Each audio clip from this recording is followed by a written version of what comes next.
It is Crossover Thursday here. Locked on Raiders and Locked on Saints. Your boy Q from Locked on Raiders. Ross Jackson here from Locked on Saints. Every one of these Crossover Thursdays brought to you by our friends over at PrizePicks. You can download the PrizePicks app today and use that promo code Locked on NFL to get $50 instantly when you play your first $5 lineup.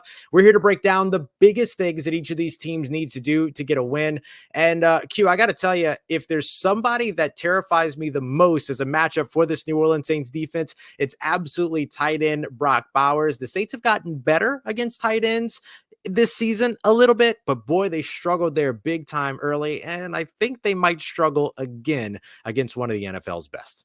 Brock Bowers is fantastic. I'll tell you this, Ross. He is as advertised and then some. I knew that he was good when the Raiders selected him number 13 overall. I knew that. I mean, just from watching him at Georgia, okay, really good player, cool. That's going to be a good weapon.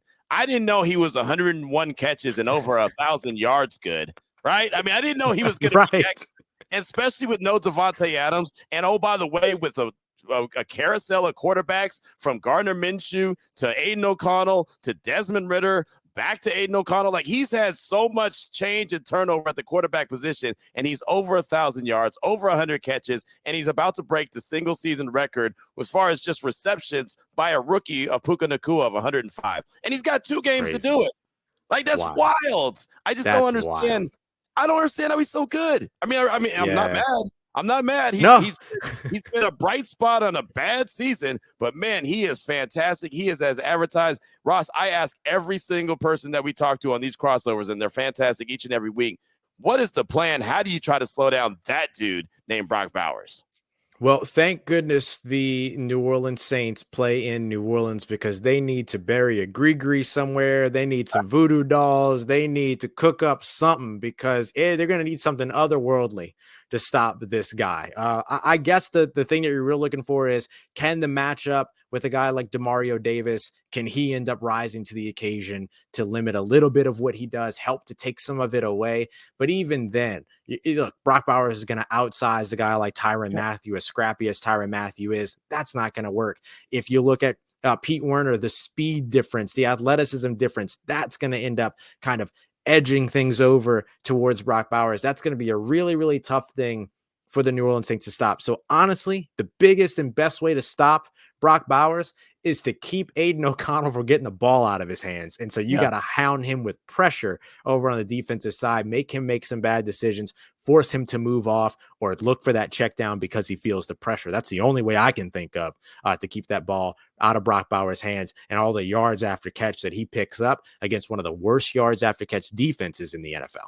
Yeah, I mean, 11 catches, 99 yards is what he went for on Sunday against the Jaguars. I mean, it's ridiculous. I mean, again, 11 catches, and they're going to make sure he gets enough targets to break that record and then some. I mean, obviously you saw a very big effort to feed him on Sunday versus Jacksonville, and they've got 2 more games to get it done. Yeah, he's going to get a ton of targets.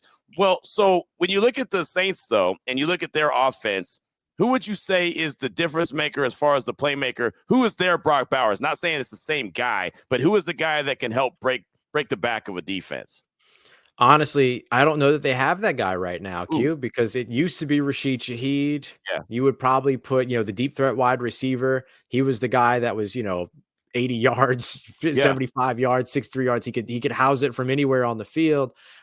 Chris Olave was that guy too. Both those guys are done for the season. Although Chris Olave did return to practice this past week, I don't expect that he'll be back after taking a really scary hit week 9 up against the Carolina Panthers. 2 confirmed concussions this season, was checked for an additional one as well. Has like 5 in his NFL or 5 in his career, including college and stuff like that. So they're going to probably take it easy with him. So really the guy that's the most reliable is the question that you have to ask. And the most reliable guy is Foster Moreau. And as you know, Foster Moreau can go out there and make some plays for you, but he's not going to be a game-breaking presence for you. So maybe the Saints are able to get Alvin Kamara back out on the field. He was in the head coach's office. Interim head coach Darren Rizzi told us on Tuesday via conference call that Alvin Kamara was in his office Tuesday morning saying, I want to come back. I want to be back on the field after suffering a groin injury in their loss to the Washington Commanders just a couple weeks ago. So that's going to be maybe the guy to watch. This is a dude that scored 4 or 5 touchdowns up against the Dallas Cowboys earlier this season in week 2. He's ready and raring to get back out on the field. He wants to be out there 50 yards away, Q, from his first ever 1,000-yard rushing season. He's never had one. Wow, yeah, that's crazy, right? Yeah, that catches me off guard.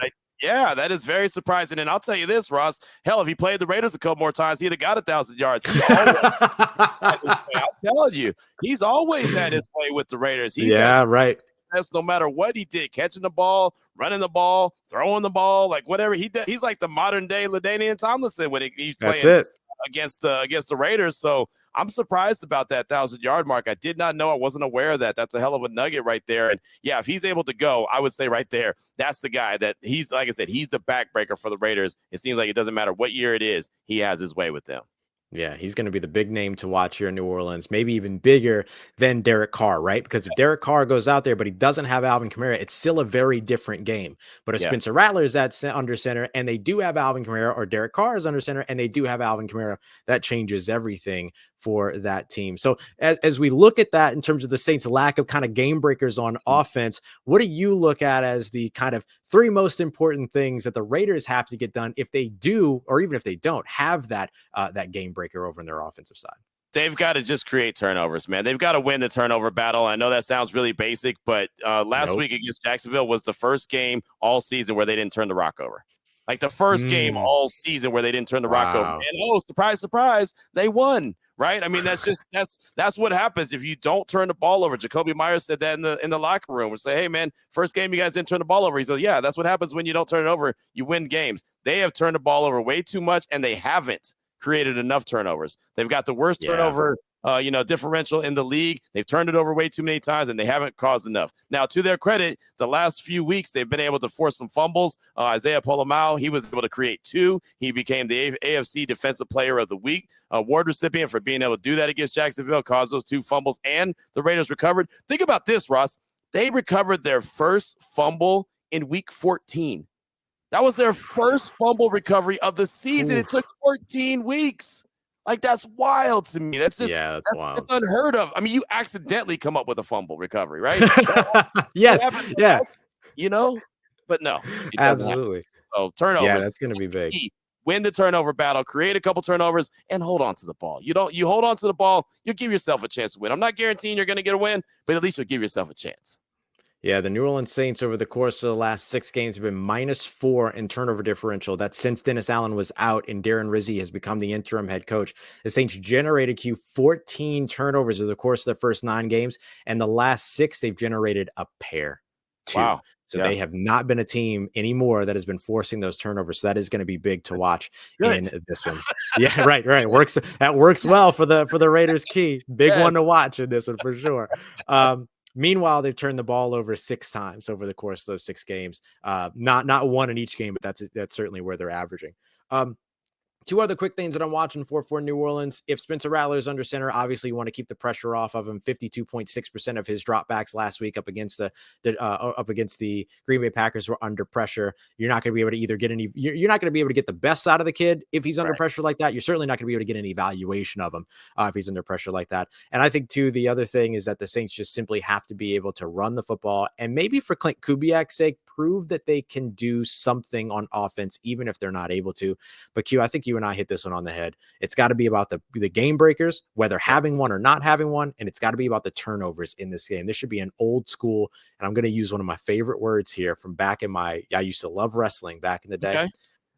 Needs to be an old school slobber knocker out there between these 2 teams that are kind of limping to the finish line. It needs to feel like a race, but we know it's going to be a limp by the time it's all said and done. Well, I'm about to say a slobber knocker doesn't sound like it's going to go fast. A slobber knocker sounds like it's slow. A slobber knocker sounds like it's aggressive and physical and mean. And guess what, Ross? I'm here for it. Let's do it. I'm here for it, man. It's in the Big Easy too. What could go wrong? Ain't that the truth? Hey, it's not like they don't have anywhere to go after the game. They'll be fine. They'll be fine when it's all said and done.